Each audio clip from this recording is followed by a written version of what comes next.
महाराष्ट्र राज्य ग्रामीण जीवनोन्नती अभियानांतर्गत कोल्हापूर जिल्हा परिषदेच्या वतीनं जिल्हास्तरीय कोल्हापूर मिनी सरस प्रदर्शन जिल्हा परिषदेच्या कागलकर हाऊसमध्ये आयोजित करण्यात आलंय। या प्रदर्शनाचं उद्घाटन मंत्री हसन मुश्रीफ यांच्या हस्ते करण्यात आलं।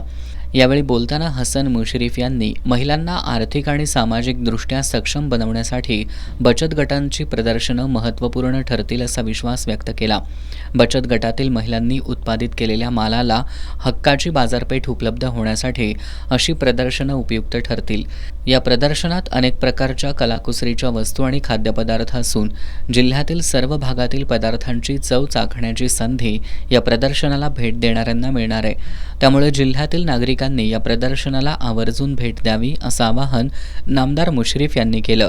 यावेळी जिल्हा परिषदेचे मुख्य कार्यकारी अधिकारी कार्तिकेयन एस, जिल्हा ग्रामीण विकास यंत्रणेच्या प्रकल्प संचालक सुषमा देसाई, उमेद अभियानच्या जिल्हा अभियान व्यवस्थापक वनिता डोंगरे यांच्यासह बचत गटातील महिला उपस्थित होत्या।